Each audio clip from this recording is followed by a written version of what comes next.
Yo, what is up guys? Chase Arevalo back at you with another video, and I'm super pumped today to come at you guys with a banger video. We're going to be reviewing Albert Pedrico Kratsov from TCU versus Neo Yedner from University of San Diego. All right, we got a good one here, so let's get straight into it, guys. If you're not familiar with who I am, my name is Chase Arevalo. I played D1 tennis at Georgia Southern University. I coached then at IMG Academy, where I was mentored by Nick Bollettieri, among the other coaches there. And after I left there with an amazing letter of recommendation from the coaching staff there, I then moved down to Boca Raton, Florida. And I dropped out of college, moved down to Boca Raton, Florida, and I worked under Rick Macy as a coach there. And then within 6 months, I went from having literally 0 lessons to being fully booked out. And he promoted me to become a director because of that and because of the results that I had for students. So yeah, guys, if you have any questions, drop them in the comments. I'm here to help you guys. So if you're new here, subscribe to the channel and let's get straight into it, guys. That was awesome. Notice, guys, how he wanted to change direction, but because he's moving, because he's on the run, he's gonna opt to the open stance and he can still change direction. But the open stance is the modern way to play, guys.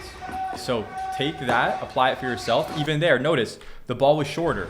Look, returns deep. The priority is not to place it way to the side, way to the side. The priority on your returns, guys, especially first serve returns, has to be depth as a priority, number one, before anything else. Then look, shorter ball, he notices, he takes a step forward with the right foot, and it's pointed about 45 degrees forward. That's something that you can copy. If you're going to the open stance and it's a shorter ball, position your foot like this. It will keep you more stable and keep your knee in a better oriented position when it's in line there, a little bit more forward.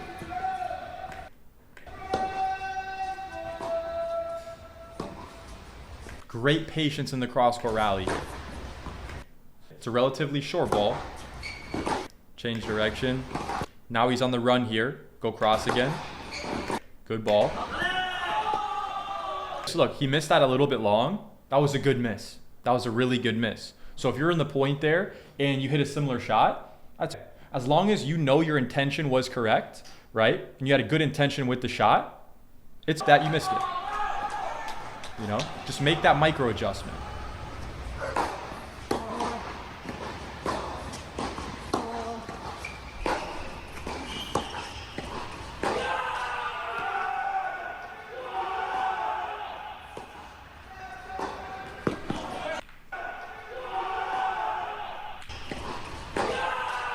So notice there, look. He goes down the line. His opponent's setting up in the one-hander. Notice on his one-hander, something that he does very well technically is notice how his right elbow was locked out from contact as he follows through and as he rolls and as he turns over and he internally or actually externally rotates his shoulder.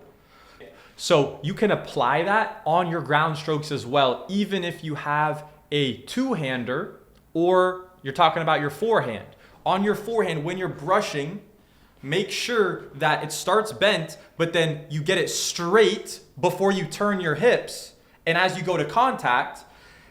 And then as you roll and you internally rotate your shoulder, which is where it should be coming from, not your wrist, not your hand. Coaches who are saying that, they don't know what the fuck they're talking about. Technically speaking, you have to start the motion internally rotating the shoulder this way. You're going to see it with all the top players, anyone who has optimal technique. So what you can also do is lengthen the lever arm here. And what he does is he keeps his right elbow completely locked out and straight. Let's take a look at it again. Even there, look, it's completely locked out. His opponent goes down the line. We're going to analyze what we were going to analyze there, though. We got a little distracted. So there, look, it's straight, perfect, good. Now, Notice this guy over here goes into kind of a semi-open stance, right? So notice he's on the move. He goes to the open stance there. I really like that, even though he could have hit that deeper. I like how he was going into the open. Would I like him to go even more open? Yes. But let's see what he does here. Let's see. Again here. So the ball was slower, right? He had more time. Is that extra time being reflected in the footwork? Or is it casual footwork? Looks a little casual, a little bit casual. Again, there. You can hit that close stance. Nothing necessarily wrong with that. But if the ball's going to be getting really close to you, they're hitting a fast shot. Open stance is a more versatile stance. You're going to have more options that way. So by going to close stance here and not open stance, what's happening is the default is not his hips are being open, which means now he has to do all this extra work to get his hips through the ball. Why not just start with them more open? Why not do that? Why not get in a really wide athletic stance, get wide, get low, and then you can still fire your hips and turn your hips fully. You can still do it, right? However, here you can literally see his hips didn't turn one bit. There was zero hip turn. So I'm not saying that's why he missed it. I'm saying he fucked up on the shot. Let's look at what possibly could he have done better. And that's just what I see. That's my 2 cents there.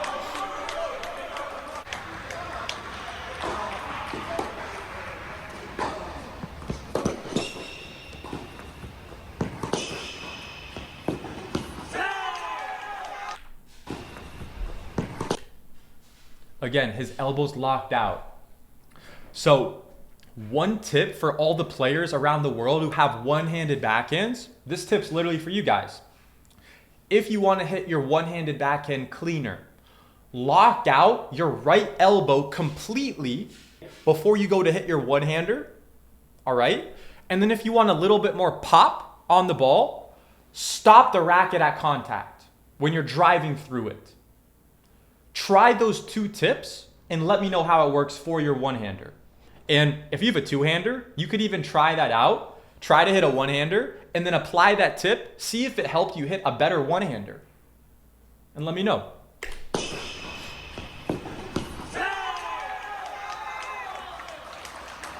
I know that when I've coached players who had one-handers, that tip's worked wonders for them.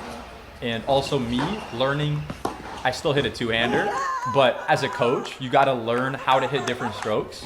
So I've learned and I've developed the ability to hit not a great one-handed backhand, but I can make the ball, you know, and I can hit it clean through the ball, right? Because I understand the biomechanic principles and I've done quite a bit of volume as well. At Byberg, we're experts in small business insurance. We think through every risk factor. That's the nature of coaching though. You're going to hit a lot of balls. You're going to get pretty good feel unless you're just a total bum.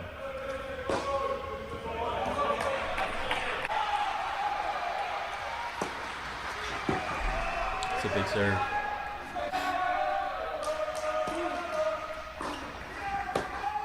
I like the open stance. So there, look, notice how he's slicing here. There's a reason why he's slicing. He's kind of forced to slice here, right? So where did he lose control? Where did he make a bad decision? Potentially, right? Because look, maybe he wins this point, but he's out of control now. He's having to chip the ball now. So let's go back. Let's see. So, serves body, nothing crazy there. He picks a corner and goes to it. He goes to this corner here, gets it back deep. That's good. Open stance, ball cross court. That's good. He's open stance. He goes down the line and he hits a short ball. So automatically, when you're going down the line, you got to have the standard for yourself. Bro, you got to get the ball past this line here. Unless you're ripping it really big or you're taking it really early and your opponent's way off the court, your default has to be getting that ball deeper if you want to do damage. Because what we're going to get to is this now, where if you don't, right, and you hit it short like that, you're fucked. You're totally fucked. Because now this guy goes open stance with the one-hander, amazing technique on his backhand, right elbow's locked out. As he externally rotates his shoulder, that's his shoulder, it's not his wrist. Look at his wrist. His wrist isn't moving. His wrist isn't moving. But you guys don't want to hear that, all right? Now, he puts him on the run with the cross-court ball. So if you get that ball shorter and then you go cross-court with that backhand, your goal is, I'm putting this guy on the run, and worst case, I want to get kind of easy ball next. If you can't, hit a winner, etc., right? So oftentimes you're going to get a ball like this now, right? Where now he's on the run and he's maybe not comfortable hitting his backhand on the run, so he goes to the slice, right? And decent slice. Now let's see how the rally resets. Great patience, gets the ball back deep, very clean. Wow. Wow, that was a good change.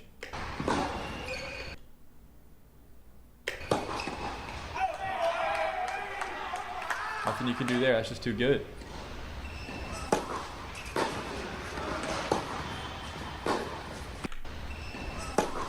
Great serve. Notice, he's just letting go of the racket with his left hand once the ball bounces. Now, notice, as he's hitting the ball, when he's preparing, his right elbow is slightly elevated and it's a little bit bent. So you can see the clear bend in his right elbow. Now, after he lets go of the left hand and he sets the racket to the right side of his body, his right elbow is going to go from bent to fully straight. It's going from bent to fully straight. And doing that motion effectively isn't easy to do overnight. But what is happening is the elbow is going from bent to straight. Again, there. He drops his left arm a little bit early on the forehand technically. That's something he could clean up if he wants to. But his forehand is still really good, hits all the checkpoints basically.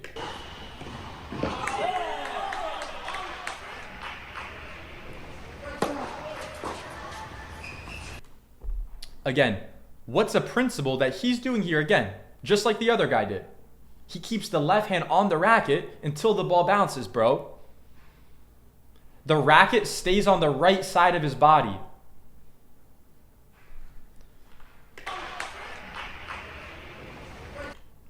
Clean serve.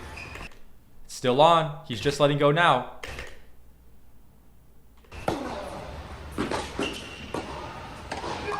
Yeah, so technically, he doesn't take it back too far. It's still an ATP stroke.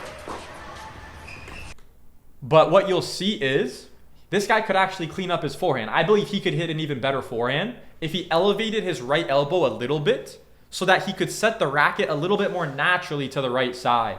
You'll see how on the stroke, he takes it a little bit behind the hitting side. Not saying you can't be an amazing player with that. Obviously, this guy is a very successful player. Very fucking good player. However, with his body, could he do a little better? I think the forehand would work better if he wasn't pulling from this position all the way here. If he was keeping it a little bit more on the right side of his body, I think that would help him. But very small detail there. This is just one forehand. I have to kind of analyze his forehand more and see as he hits more forehands. So you don't want to make too many judgments off one situation. You want to make sure it's kind of what they're doing consistently, right? Because it could be a one-off scenario, especially with this level of player. But I'll keep breaking it down. Yeah, so like for here, for example, his hand stays on the right side, right? So, yeah, I mean, this guy does a great job. Very small details. I'm being very picky with that. Which is a good thing. You guys should expect that from your coaches. They should be picky about that stuff.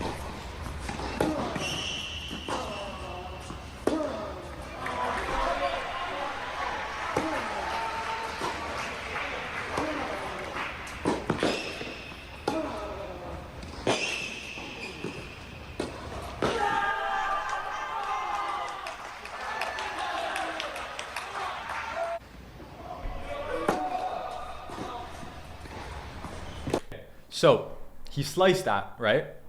But he actually did amazing footwork on this return here, guys. Really, really high level stuff here. Because what I look at is he got the ball back deep, which is great, which is like you did your job 100% well on that return, right? So look, he splits, he puts his weight on his outside leg, holds it, right? And then times it where he pushes off the left, makes contact, and then the right foot is starting to touch down. So notice that is the timing, technically speaking, right? Let's take a look again. He splits. Great split step. Look at his wide base. This is textbook. If you're somebody back home looking for somebody to copy this guy's stance here. This is textbook. Very good. You're not going to be led astray by copying that. Now, you can see he doesn't have any weight on his right leg. All of it's on his left leg. He's holding the weight there. He's balancing all on his left leg. Now, as he's going through his motion, his weight is still on his left leg. Then he makes contact. The ball already left his strings here. And now his foot hasn't touched the ground yet, but it's about to touch the ground. So that nuance of that timing will help you tremendously on returns. A lot of times with players, very simple thing, it's like a very high leverage activity that they can fix, is do this instead of taking the step first with the right leg, putting it on the ground, transferring your weight fully, and then trying to hit it. What I've seen is more often than not, athletes time it way better doing what I just described there, and what this player is just demonstrating here. So let's continue. And like I said, what triggered my brain to look for something like that was the fact that he hit a good shot here, right? When he could have just maybe hit a slice or short, or maybe floating in the middle, but he did a pretty good damaging slice, right? So those are the ones where then look at what the guy did. Look at what the guy did to get that result, right? Because everything in tennis is cause and effect. So I like how he keeps his left arm straight when he lets go of the racket and keeps his shoulder turned pretty well. I love the open stance here. That's awesome. Again, open stance is good there. Good open stance. He could make that, but it's obviously riskier than going back cross.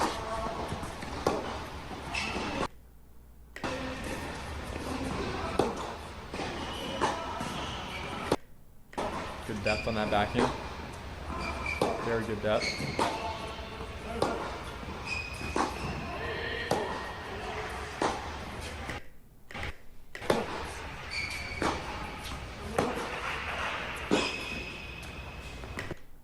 Wow. It makes sense why he's got a great slice, because he's got a one-hander. Usually players with one-handers have a very developed slice because they've got so many reps at it.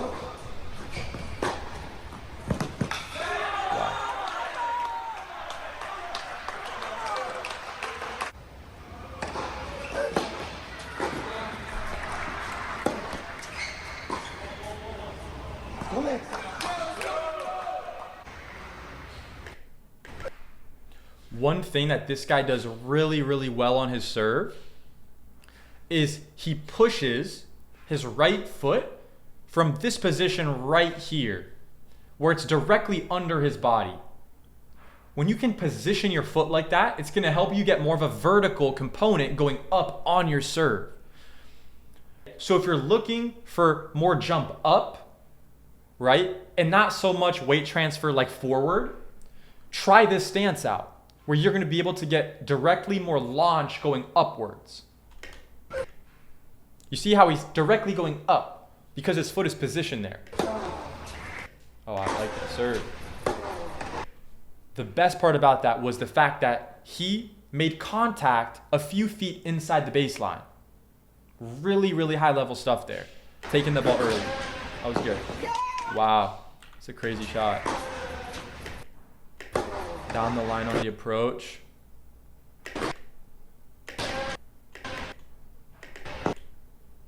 Yeah. It's a great shot. Could he have gotten a racket on that? Let's see.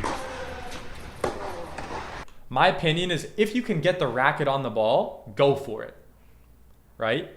Only let it go if you know for sure the ball's going out. Because my opinion is, dude, it's another rep that you can get better. It's another rep that, I mean, you can make the shot, right? Like, especially if it's not too difficult of a ball. I mean, this was a good shot. That's a tough one. That's a tough one. He would have been really on the stretch there, but I still think you got to try to put a racket on it if you can. That's a great shot, though.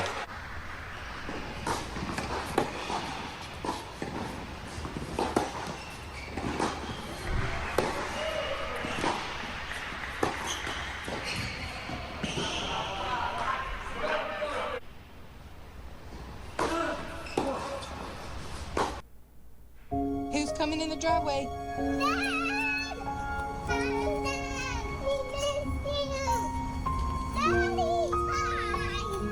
Goodness. My daughter is being treated for leukemia.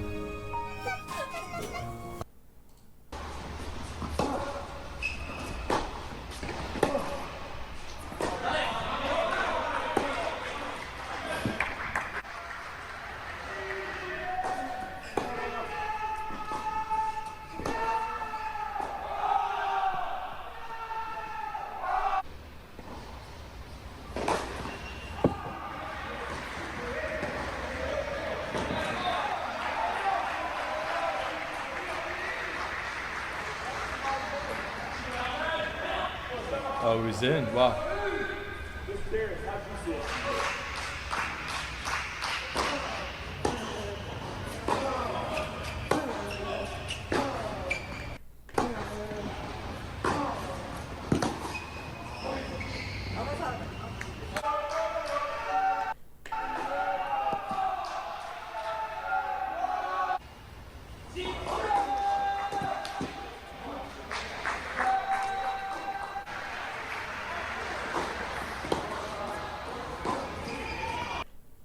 Great job with the left hand. Make the forehand, bro.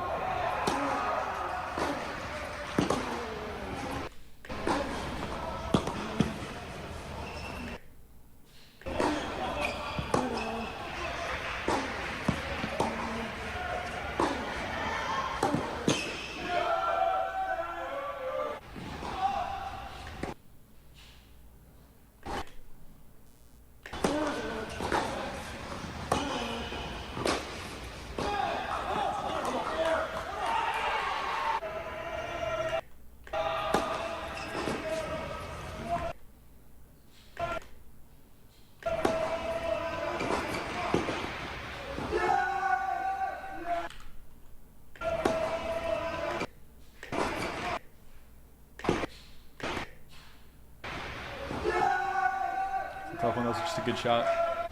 Nothing you can do there.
One thing for you guys also to check on your forehand is, look, with your right elbow, with your hitting elbow, if you're lefty, your left elbow. What do I say a lot? I talk about how getting the elbow longer, getting a longer right elbow, it's gonna be a longer lever, which means you're going to be able to get more power. That's just the physics of it. That's just a physics thing there with any sport. However, what you'll notice is not every player has perfect technique where it's pencil straight. They're like Alcaraz where it's out in front and it's like that, right? So it's like, well, I realized there was one day where I realized that and I was like, shit, like this is what is happening. And like, I look at Djokovic, like his elbow's not like totally straight. Like Rafa's is, you know, Federer's is, Alcaraz, but like Djokovic doesn't do it, right? This guy doesn't do it. That guy doesn't do it. This girl doesn't do it. This girl doesn't do it, whatever. And that's true. I realized, I was like, this is a fact. I'm like, why don't they all have that? Because look, there is personal preference to it, right? And not everyone, you know, has worked on developing that. However, what you'll see is the timeless principle, time and time again, in general, is let's say they're not totally straight before they're coming forward, right? And let's say there's some bend in it, right? Like they're here, they're going forward, and there's a little bit of bend. What you'll notice is the best players who even have success with that, they keep the angle, whatever length that is, consistent from the start of pulling forward and contact.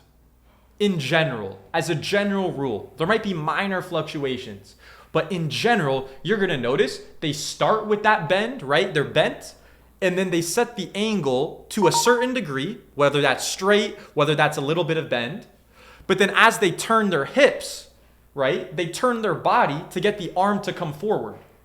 They turn their hips, they push from the ground, they turn their hips, turn their body to get the arm to come forward, right? So they're turning their body to get the arm to pull forward, as well as there is an arm component of it as well, all right? But the lesson for you guys is maybe I have a little bit of bend in the elbow, but can I keep that same angle and make sure I don't bend it more, right? Or it's actually a good thing to try to get it more straight as you're doing the motion. So you don't have to worry about getting it too straight. But the main thing is, it's if you have some bend in it.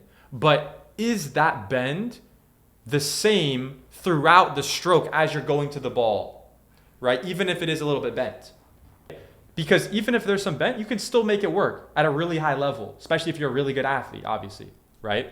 So that's my 2 cents there. And that's like a good technical tip that you can apply. It's helped hundreds of my students out.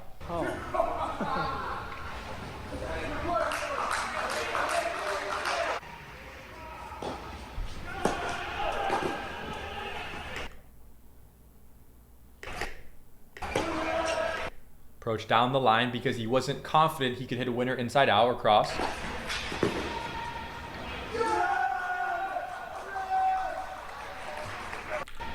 So let's notice. He hit an approach shot down the line here, right? His opponent went where? Where did he go? He had it baked in. Passing shot, I'm going to go down the line. So very simple. For you back home, passing shot, go down the line. As a general rule, as a framework to work with. Then you can get more nuance with it the higher level you get. But if you're just out there whacking balls, you have no clue where you're hitting, and you want something simple so you can just go out and execute, highly recommend adopting that framework. You'll be right more than you're wrong. Promise you that.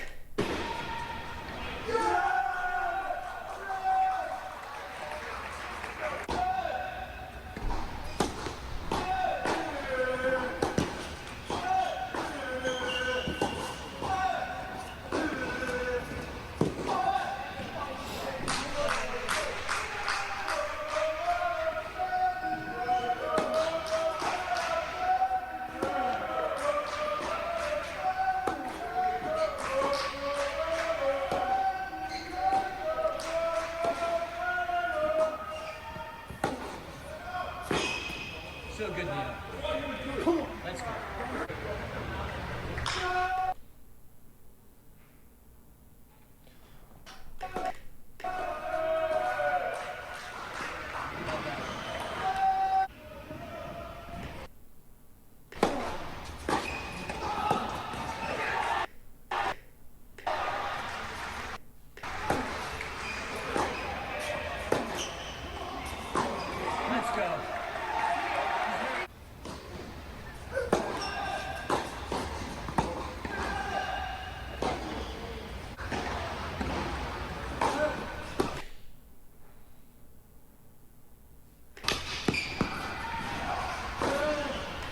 Approach down the line. Good shot.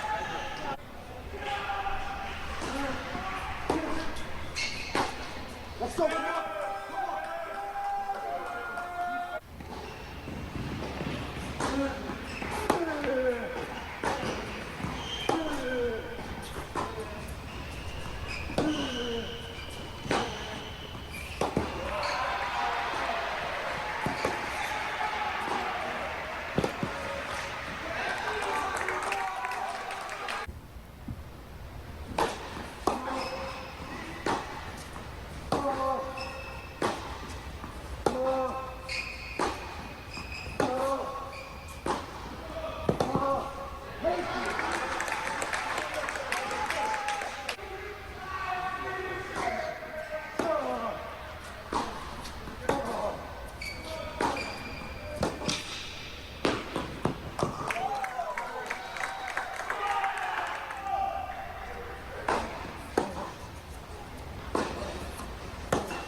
It's huge. What the fuck?